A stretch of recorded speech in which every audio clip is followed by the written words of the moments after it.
assumir tot el que has vist a l'Ajuntament, perquè el mal que va, fa falta 4 anys més i ja he tornat. Acompanyar Guillermo he tornat després de 4 anys més.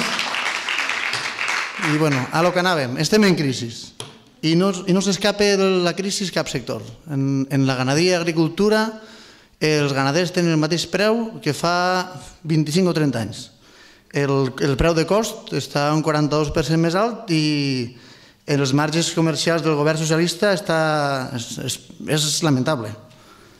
Entonces, també, sense el finançament i les pèrdues que tenen els ramaders i tot, en les millores que han fet, la modernització de les explotacions, en tot, en aquests moments el govern del PSOE no es facilita cap renegociació en els seus crèdits ni res. Entonces, on estan els diners de la taula del Sénia? A saber. Després, el PSOE ha enganyat els ganaders i agricultors. El projecte d'Aquamed encara és paper banyat. El minipantà de la Torre Segura no està. Ha tornat a donar l'esquena als ramaders de la nostra comarca davant la caiguda dels preus dels nostres productes, incrementant el cost del pienso que està provocant l'abandó de l'activitat. Per tot això urgeix un pla integral per l'agricultura i la ramaderia, un pla estructural, coherent i que permet no sols superar la greu crisi del sector agropecuari a Morella, sinó també garantir el seu futur. I donar la d'incompetència dels socialistes només queda nosaltres, el Partit Popular.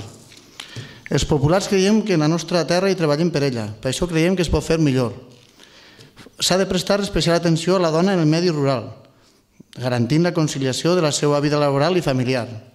Recolzar els joves que estan ocupant el sector i per garantir el seu futur en les explotacions. Continuar recolzant i promovent el turisme rural. Després fomentant un poc la ramaderia ecològica. Faria falta el pla Aquamed, que el PSOE no l'ha posat en marxa encara. Fer més minipantanos, no sols el de la Torre Segura, fer-ne més, i facilitar més electrificacions dels nostres masos. Per tot això, acompanyo a Guillermo en la candidatura i, com diuen els socialistes fa uns anys, nosaltres també mirem avant. I quan mirem avant veiem que ja estem prop del canvi que necessitem. Gràcies.